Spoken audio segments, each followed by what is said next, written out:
Welcome to the Lawyerist Podcast, a series of discussions with entrepreneurs and innovators about building a successful law practice in today's challenging and constantly changing legal market. Lawyerist supports attorneys building client-centered and future-oriented law firms through community, content, and coaching, both online and through the Lawyerist Lab. And now, here are the co-authors of the Small Firm Roadmap and your podcast hosts. Hi, I'm Kelly Street. And I'm Stephanie Everett, and this is episode 337 of the Lawyerist Podcast, part of the Legal Talk Network. In today's episode, I'm talking with Labster Valentina Rose about how systems and technology have helped propel her firm forward. Today's podcast is brought to you by Rocket Matter, Rankings.io, Text Expander, and Postolly. We wouldn't be able to do this show without their support, so stay tuned. We'll tell you more about them later on. Today, we're talking about systems and processes, and I think this is a pretty overwhelming topic for most lawyers because they know they need it, but when they just kind of step back and think about it, it's a lot, right? Yes. Almost every call that I have talking to potential labsters, systems and processes come up. They don't have systems, don't have processes, know they need them. And I always have this question in my mind of, okay, you need systems and processes. Well, of course, things are falling through the cracks or you don't have automations going. There are all of these little clues that you could benefit from having systems and processes, but it is such a big topic. So where does someone even start when they think about getting systems and processes in place? You alluded to this too. We know they're important. They not only help you keep things from falling through the cracks, but they're also really important when you start to scale. When you want to grow your team and not have you being the only one doing things, you have to have a way to get the way you want it done, what's in your head, out of your head and into a way that somebody else can follow it and understand it and do it. It is a lot. And I guess the first thing I'd say is no one is expecting, if you're kind of thinking, I need to operationalize my law firm and capture all the ways we do all the things. And if you start thinking about what does that mean, all the things, it could be from everything from here's how we open a new client file to here's how we answer discovery to here's how we do payroll or send out bills. It happens on the back end of our business and on the legal work. So there are a lot of things. The first thing I want to tell everyone is you will not get it done not only overnight, but not even in a quarter. Sometimes I have people say, oh, this quarter, my goal is going to be to create my operations manual. That's just not realistic because there's a lot there. And I know when Lawyerist really started doing this and the time I've been here and being really intentional about it, one quarter, our goal was to get our operations manual at 50% complete. And then the next quarter, it was 65%. And now we're up at 90+% each quarter. But even now, we're still changing things and updating things and revising things. It's never quite done. Not to, freak you out, just get started and know that it's going to be an iterative process that probably takes you a long time to do. Yes, it's that idea of a living and breathing document that gets changed, has updates all the time, needs to be reevaluated. I'm curious about your opinion on where these systems processes, this operations manual should live.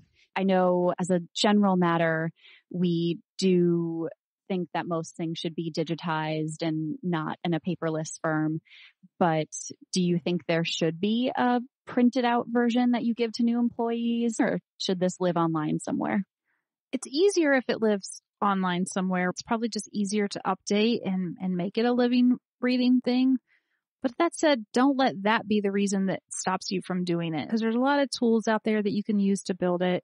And it doesn't have to be. It could be as simple as a Google spreadsheet with links to Google Docs, right? You want to have a way to keep it organized and get to the information. What's more important to me is how are people going to use it, and can we make it accessible? It's part of our lives versus this beautiful thing that lives somewhere on the internet that, even, and I think you have to think about your team and how their brains function. So I thought this was super interesting when we were looking at our operations manual recently. We realized one of our team members, who's probably a millennial, whenever she's looking for something in the operations manual, she just searches. She goes into the top and searches for the word and looks for all the places to show up. Now, maybe this is showing my age, but I look by index. In my mind, I know if it's, this is in our operations section under finance. So I should be able to click down and find it that way. And I thought it was super interesting just to see how we both approach looking for information. It was important to us that when we were revising our operations manual and rethinking it recently, that everybody on the team had it in a way that worked for them. So you could have the option to search it, but you could also have the option to just, oh, I know where this should live. Let me go there. That's great. And I think one of the other things that we do as a team that I highly recommend is monthly operations manual work days or work times, where everyone takes an hour a week, an hour a month, or a couple of hours a month, and you just kind of go through, take a section, decide this is what we're going to go through today, and you divide it up by person. That's obviously what we do with a team, but I'm also thinking of a solo practitioner and what would they do of just, okay, I'm going to look at this section, see if anything needs to be updated. Have we changed how we do things? Yes. Okay, let me update it. No, great. I've checked that off, and now we can move forward on to the next thing. Yeah. And then I realized I never really answered your first question. So let me just hit that real quickly as kind of where you start. Sometimes you have to start by necessity, right? You might have hired a new person. You're making a list of all the things that that person will be doing routinely, and that you want to start capturing those items so that you can train that person and onboard them and have them start taking it over. If that's not the case and you just know this is something you need to do, in our lab materials that we give out to everyone in our lab community, we have a master index that we've created of here's all the possible systems and processes we think law firms could have. And I mean, we're probably missing some, but it's pretty darn complete. Just the index is pages and pages and pages of everything we could possibly think of. And I think for some firms, it's just easy to take that and think about a section. Okay, this quarter, we're going to document our financial procedures, or this quarter, let's document our client intake process. And you kind of tackle it one at a time. What's that saying about eating? Is it you can't eat a whale in a day? Elephant. We just had a discussion about eating things. We won't take you down that. Maybe we'll come up with a better analogy. My point is you can't build Rome in a day. There you go. Just tackle one thing at a time and keep doing it, knowing that you're going to keep iterating on it. It will never be perfect, but don't give up for sure. Awesome. I'm so glad we have that resource for our Labsters, because sometimes I think about these big chunks of business that need to happen or that are so helpful, and people will come in and it's just sort of, I don't even know how to get this started. I love we have that. Awesome. Well, now we'll have Zach's conversation with Larry from Rocket Matter, and then stay tuned for Stephanie's amazing conversation with Valentina. Hey y'all, it's Zach, the legal tech advisor here at Lawyerist. Today I'm joined by Larry Port, the CEO of Rocket Matter. Now, for those of you who don't know, Rocket Matter is a cloud-based practice management system for small to medium-sized law firms. Larry, thanks for joining me today. Hey, Zach, great to be here. Larry, previously you've written a book, The Lean Law Firm. I wanted to bounce that around with you today about running the lean law firm, the lean startup. I assume we're in that Eric, is it Rees or Rise? I never know how to pronounce Never knew how to pronounce that guy's name. Absolutely. I mean, that was one of the ideas. I read that book, Lean Startup, a while back. I don't remember when. And I kind of feel a lot of the people that Rocket Matter serves these small and mid-sized law firms, and a lot of people were lawyers, and then they started out on their own and they had to develop their own business. And I had to do the exact same thing. I was an engineer for software companies, and I decided to start my own business. But what I found out was that I had all these tools at my disposal because of my exposure to the software industry that came from Lean, that came from Agile. And I was so shocked to see that the attorneys that I was serving didn't have anything like that at all. So then I teamed up with this lawyer out of South Carolina named Dave Maxfield, who is one of these kind of guys that's real into these business process things. And we teamed up and we wrote the book. And that was back in 2018. You guys have in Rocket Matter a lot of the lean law firm concepts built into the system. You guys have business intelligence. You have agile project management with the Kanban boards and whatnot. The business intelligence is the thing that gets me. We talk about running the business of the law firm. And part of that is being able to know what the heck your business is doing, right? Absolutely. In fact, if I go way back, I think one of the reasons I built Rocket Matter in the first place is because I have a buddy that's a lawyer, and he was just telling me that he had no insight into his law firm. Fast forward, we have maybe 30 out of the ready-made reports ready to go right out of the box. And it always felt a lot of the firms that we sold to, they wanted to see something a little bit different. They wanted this or they wanted that. So we ended up deciding, well, let's let them design their own reports. So we built this thing called our business intelligence platform that allows them to query off of the entire system. And so they can build their own custom reports and they can see them whenever they want. They can export them to Excel. They can filter them. They can do group buys. They can do aggregates. They can do averages, sums. It's a very powerful platform. And it even allows you to query off of your custom fields. I mean, one of the cool things about Rock, you can add custom data fields to your matters, to your clients, or throughout the applications. You can do custom tags too. And you can query all that kind of stuff. So if you, for example, had a custom field that was jurisdiction or something like that, and you wanted to see everybody in, Palm Beach County or whatever, you could do those kind of specific queries in the Rocket Matter Business Intelligence platform. Well, being able to query off of custom fields is pretty rare. But that whole concept, the business intelligence, how does that fit into lean law firm? That's a great question. I mean, basically, we want people to be really measuring everything, because the whole concept of lean is that you want to be able to have, ultimately, you want to be able to gain insight into things like your cycle time or how long it's taking you to complete a case. But you also want to be able to establish budgets for things and track against those budgets and really have a handle on all the measurements and analytics going at your firm. I mean, the lean way of doing things, it's not just about cutting costs or reducing overhead. What it really is about is understanding where your levers are in your law firm and really understanding the mechanics and what's driving your business and being able to optimize each of those points. And business intelligence gets you there. Right, because agile development and working lean is not about, you said, taking everything down and being as scrappy and lean as possible. It's thinking a startup. It's saying, let's iterate. Let's try these things. Let's figure out whether they worked. And if they didn't work, let's change them. That's correct. If you want to be completely lean and have nothing in your office, then buy the Marie Kondo book and throw everything out. Marie Kondo for lawyers. Absolutely. Right. Get rid of our file cabinets. But along those lines, you guys have a lot of stuff on the paperless practice that is physically getting a little bit more lean. It's also allowing you to store a lot more data, cut prices, but move around more, be remote, be physically more able to adjust. I would say going paperless for a law firm is the number one thing you can do to gain efficiency in your law firm. I mean, if you're not paperless, it's probably the top thing you can do to just have a more efficient operation. It's very important. Along those lines, one of the features we're coming out soon is paperless pre-bills. I mean, it's not out quite yet, but it's with maybe about a handful of firms right now that are some of our more bleeding edge firms. But basically what it allows you to do, instead of printing out all the pre-bills and pass them around the law firm, it pretty much locks down your billing process and commences a workflow where everybody's, okay, does this bill look right to you? Yes, it is. And then they can get sent out. So it all happens through the computer. You can dialogue back and forth. In general, going paperless. And we have a lot of books on our website at rocketmatter.com about this that are free.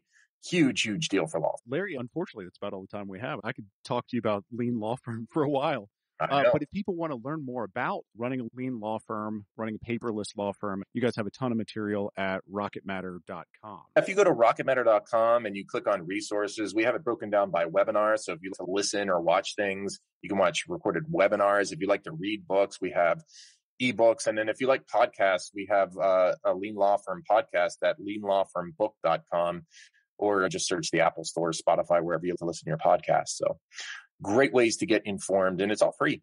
Larry, thanks so much for being with me today. I really appreciate your time. Zach, my pleasure. Thank you. Welcome to the show, Valentina. I'm super excited to have you on today. If we could all speak Italian and just be hanging out in Italy right now, maybe drinking a little wine near Florence, I'd rather do that. We can also drink wine in Napa. Oh, you were super smart. I just realized that you went from one wine region to another.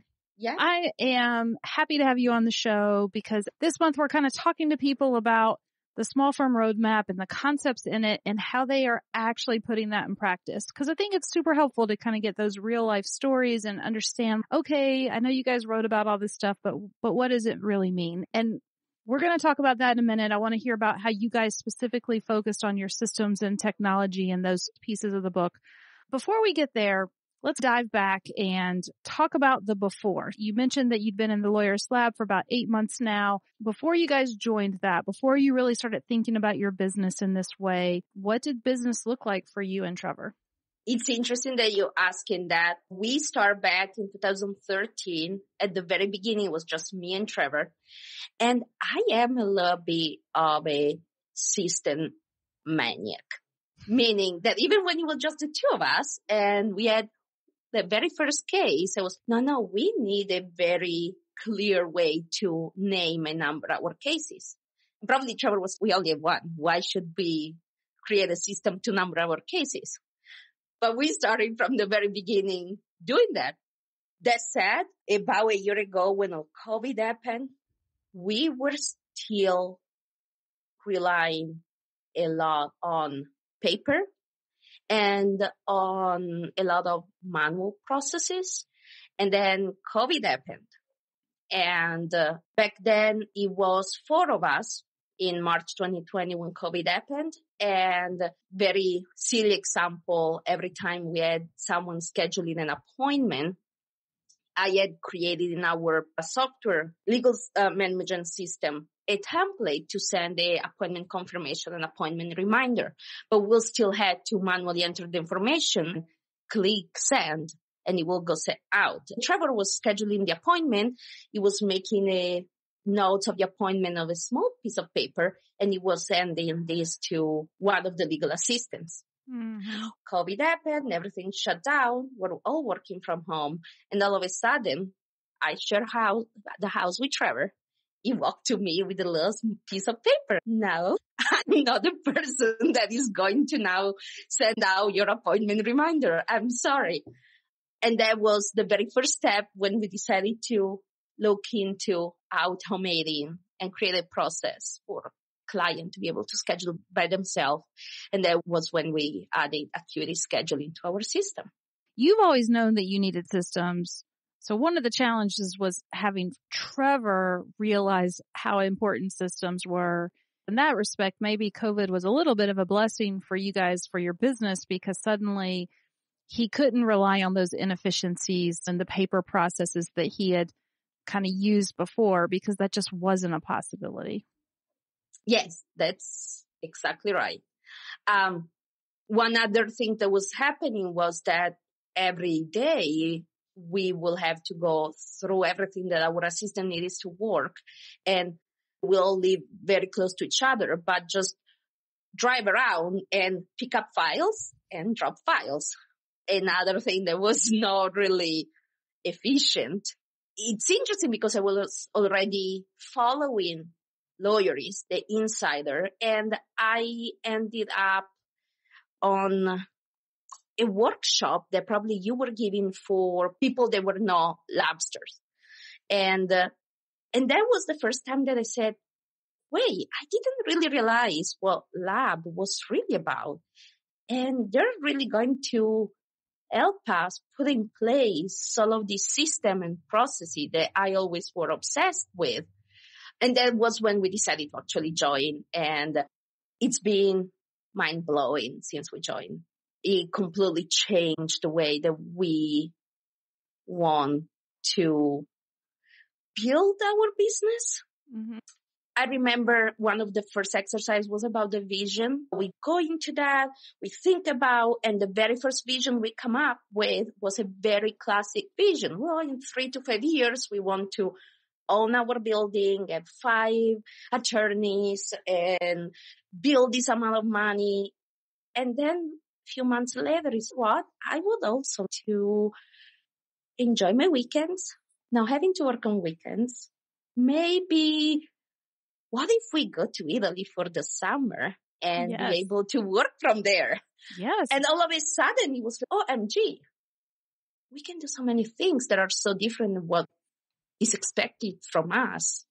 I love that. When you spend that summer in Italy, I think your coach will need to come visit for some, one-on-one coaching when that happens. Make a space for me.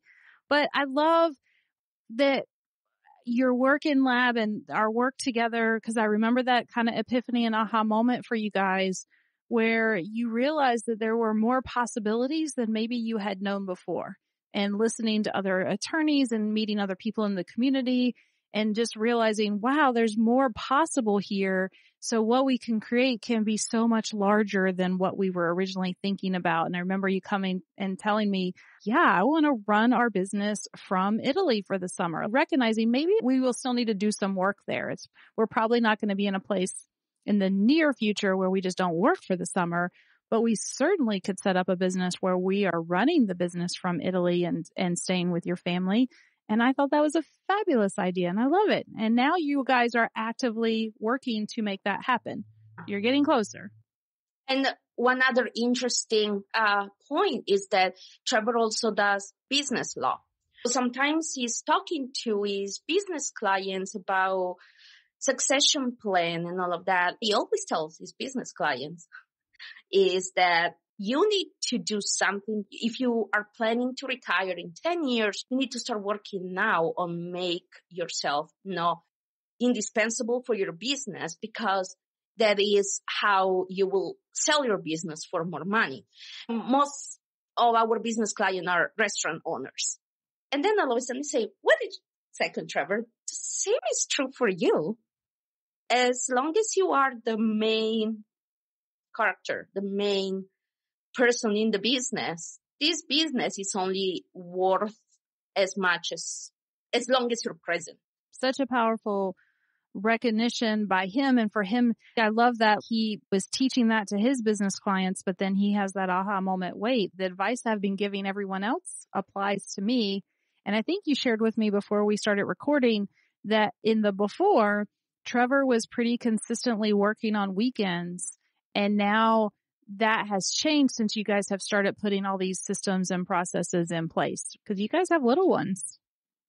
He was definitely working on weekends, bringing the computer home or disappearing for half day here and there. And then toward October or November, we were having a coach session with Mary Ellen. And I remember she told us by the end of the year, Trevor will have to stop working on weekends. So it didn't happen by the end of December. But I think around February, he stopped working on weekend. Now, it wasn't not just about system and processes. It was also because we worked very hard into getting used to Delegate. That was something so hard to do. Fair. To just trust other people. So since March 2020, we almost doubled our team. We were 4 people back in March 2020.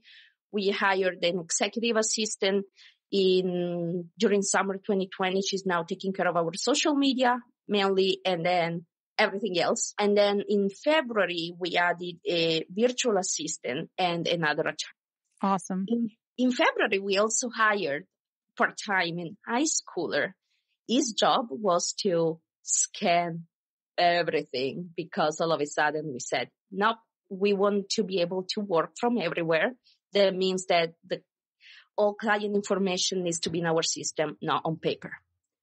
And I would say that right now it's 95% done. Awesome. I love that. Great use of some high school talent. Yes, everybody, it can feel overwhelming and daunting to think about scanning all your files in. And I think that's super resourceful, because we all have a friend or know somebody with a teenager who might be willing to look for some extra cash. And that's a great way to use it, right? Yes, you can hire scanning companies to come in, but you could also just hire the local teenager to do it. That's awesome. And that's the son of one of our employees, actually. Perfect. We need to take a quick break. We'll hear from our sponsors. When we come back, I want to dive a little bit deeper into the systems and processes that you guys focused on first and how that made a difference in your practice. It's hard to keep up with trends when you're rushing to court and helping clients, but new cases hinge on topping the results page. You need a marketing partner to keep you informed and your firm growing. That partner is Postali, and you should know about Google Local Service Ads. LSAs connect you with folks searching for nearby legal services. LSAs show up at the top of the page, higher than maps and other listings. And the best part, you only pay if you're contacted through the ad. Appearing when somebody searches for lawyers near me has never been easier or more affordable, letting you focus on the law. LSAs are a great addition to existing PPC efforts or a standalone initiative. Quickly initiated by the Postali team, LSAs and a partnership with Postali can get your firm where it belongs. To learn more about LSAs and Postali's services, visit postali.com/lawyerist and reach out for a free consultation. Support for today's episode comes from Rankings.io, a search engine optimization agency working exclusively for personal injury law firms. Simply put, Rankings.io helps personal injury law firms dominate first-page rankings. You'll never have to chase them for an update or hunt them down for an answer. Your clients expect you to be accessible, and Rankings will meet that standard for communication and transparency. You'll have a full team of SEO specialists fighting to put you at the top of the Google search results. Personal injury lawyer SEO is all they do, so all of their processes, playbooks, and people are completely focused on generating qualified cases for your firm. Best of all, you'll be one of an elite few. Delivering exceptional service and results requires focus, so Rankings.io carefully vets clients before accepting them. They're an ideal fit for growth-oriented personal injury law firms. To see if you're a fit, visit rankings.io/lawyerist to get started. Support for today's episode comes from Text Expander. Text Expander removes the repetition out of work so you can focus on what matters most. Say goodbye to repetitive text entry, spelling and message errors, and trying to remember the right thing to say. When you use Text Expander, you can say the right thing in just a few keystrokes. Better than copy and paste, better than scripts and templates, Text Expander snippets allow you to maximize your time by getting rid of the repetitive things you type while still customizing and personalizing your messages. Text Expander can be used in any platform, any app, anywhere you type. Take your time back and increase your productivity. Show listeners get 20% off their first year. Just visit textexpander.com/podcast to learn more about Text Expander. We're back. I'm with Valentina, and we're talking specifically about some of the systems and processes that they decided to tackle first. They were going to have a find the lever moment. You probably would agree with me. When we start to think about putting systems and processes and using technology smarter in our practice, it probably can feel pretty overwhelming. Where do we even start? There's so many things that we need to do. And you even shared with me when we were planning out this podcast today, but Stephanie, I'm not done. There's so many more things we want to do. I get it. There's always things we could put in place or improve. How did you guys tackle the problem of where do we start first? If we would have done that very well and correctly, we would have stopped completely what we're doing, meaning serving clients, and just sit down and write everything from scratch. Well, that didn't happen because clients' needs always show up and we always had some fire to take care of. What we started doing, we wanted to center our attention, first of all, on the client intake. We have not got to where we want to be, first of all. We're still working on that, but something that we're doing is try now. If we're starting to get complaints, and that means that it's not working and we are cheered. So something that we were doing was every time that someone was calling in, we have a virtual receptionist was answering the phone and transferring the call to one of our legal assistants. All of a sudden, we were so busy that our legal assistant told us that instead of using their time to working on clients' files, they were using most of their time to handle phone calls and preparing files for consultations and appointments. And that was actually when we decided that we needed someone to take care of that, so that our legal assistant that could do more sophisticated legal work. And that was when we hired the virtual assistant. And we also had our executive assistant. So now what we do is we still receive the phone call through the virtual receptionist. But if it's a new client, that get transferred to our executive assistant that will just take the basic information that she will need to schedule the appointment. Once the appointment is scheduled with Acuity, our virtual assistant receive an email that someone scheduled an appointment. So then it will go on our system, create a lead in our practice management software and upload all documents that the attorney may need for the consultation. You also give access to our client. And then when the consultation happens, the attorney just open the leads, take his notes or her notes, because now we have two attorneys, directly in the leads, and everything is there. So no yellow pads anymore. I mean, we still have yellow pads, but we'll try not to use them because we want to be able to work on a matter without having to go pick the attorney brain and say, why are we doing this? If it's already in the file, it's going to be easier for everyone. I get some pushback from my team sometimes because I'm very quick into changes and they're slower than me. But lately I've been hearing from my team that on one side, they feel a little bit more disconnected with the matter because they don't handle it matter from the very beginning to the very end as before. But at the same time, they have found so much time to take care of their legal work because they don't have to waste their time or get interrupted continuously to prepare for the consultation, schedule a brand new client. Again, the process is not done, is still not perfect, but has been changing a lot since 8 months ago. And one thing I've heard you say a couple of times now, which I think is so important to highlight, is that yes, you have all these ideas and you're ready to go, but you've stopped and you've listened to your team.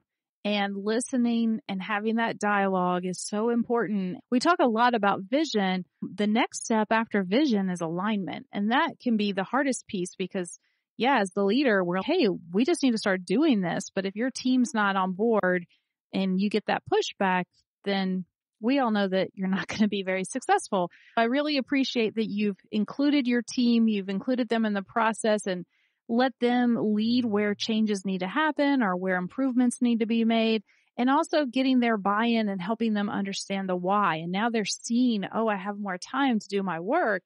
That's sometimes the hardest part because I always say if people are clear on the why, the how will come, but they need that buy-in. They need to understand, and it needs to make sense for them why they need to do this on both an emotional and rational level. I even had some pushback when it came to them and tell them that we were going to hire a virtual assistant. And I had some pushback from them saying, why do we need to hire a virtual assistant?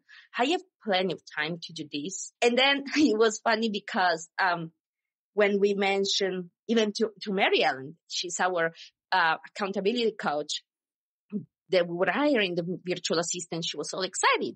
When I told her that we were hiring the virtual assistant to take over stuff that my staff were doing because they were complaining that they didn't have enough time to take care of everything, she was, wait a second, I thought that you were hiring the virtual assistant to delegate to him your stuff, not some other people's stuff. And now I'm also using him for my own stuff. And in that moment, I felt the biggest feedback I was getting from my staff is we don't have time to work on our legal work and serve the clients. It's tough. And that's at the end of the day, that's their highest and best use. That's their priority. Only they can do that. One of the things I know you've been working on too is automating more and maybe even defining stages for your cases. How has that process been going for you guys? I always been one of those persons that wants everything perfect. And I need to work on this. Not you, because I need to make sure that the map is well done. Then you can jump in, but I want to design this for you. Because I'm quite busy, those things will never happen. They were literally, we've been talking about creating stages for our probate matters, for example, for years. And we will never sit down and actually create them. So we knew them, but every time we were going to do a review about all of our probate matters, we were, okay, let me open the matter. Let me see where we are. And that was when I asked the virtual assistant to just start creating them, just 3 stages. Even if it's basic, just dividing them in, we need to get them appointed. They're appointed and they're administering guest stay, for example, and then they've done administering the guest stay. Now we need to close them. And after we created these 3 phases, we started to create sub-phases. Okay. In the appointment, we do A, B, and C. Right. In the administration phase, we do A, B, and C. And now we have, I think, 13 steps for probates, or even more. I don't know how many exactly. But they've been created so easily and organically, and after being on hold for months and months and months. I'm trying to delegate more. Done is better than perfect. Having something, even if it's not perfect, it's way better than there is always time to fix it and make it better. Such wise words and hard to do in the moment. And I'm sure that lots of people are hearing you and are thinking, oh yeah, I've been talking about doing this thing for years and I'm the bottleneck because I need to be the one to do it. I'm the only one that knows. And I love that you were just, actually, they know the basics. It doesn't need to be the 13 steps. Let's make it 1 step and then we can start adding in the 13 steps. That's so super smart. And then look how quickly in just a short period of time, you guys went from 3 really simple stages to now it looking a lot more complex because you just let go of it and you let your team help you and get it going. Because once you get it going, then people kind of buy in and get excited. And they're, now let's create the next step. Oh, and there's not 13 anymore. There's 14. And probably the next time I talk to you, there'll be 22. And that's great. Honestly, the more I'm letting go, the easier it is and more liberating it is. I know they have been very behind with our billing. And again, I was the bottleneck. My virtual assistant is now taking care of entering the payments into our billing software, and is now entering the payments. The legal assistant or the executive assistant, when the contract is signed, we do flat fees. So they enter the flat fees and the billable amount. And literally now I only have to go in and click invoice and apply payments. And I still have that to review. I still send that to the attorney to review before sending it out, but there is nothing else that I really have to do. And in my mind is, why didn't I do this before? And we always say no judgment, but isn't it great? You look even happier just saying those words. I can hear the joy in your voice. This used to be this huge thing that hung over you individually and the firm, and it was blocking cash flow. And so many lawyers, I know this resonates, that they're just, oh yeah, why am I holding on to this thing? And you're so right. It's so hard to do, but just starting to let it go. And then it becomes so much easier. Then you're, oh, let me let this go and this go and this go. And then it frees your headspace up to do those things that only you can do and that are the most valuable things for you to be focused on. And that's amazing, but it takes a little switch, right? Something had to switch inside of you and your partner, Trevor, for that to happen. Definitely. But I think we're getting better at that. And definitely Trevor is not working on weekends anymore. Maybe he grabs his computer because he feels he needs to, but then I don't really have anything to do. Nice. So that's nice. Is there advice or words of wisdom that you'd give to someone listening who's thinking, yes, that's me right now. I'm holding on to everything. I'm the bottleneck. What worked for you to finally make that switch and start making those changes? Good question. LB, I think, is a push from our coach to delegate. And then once we hire a person, we just decide to go full time, say, okay, now we should use, these persons are not wasting money.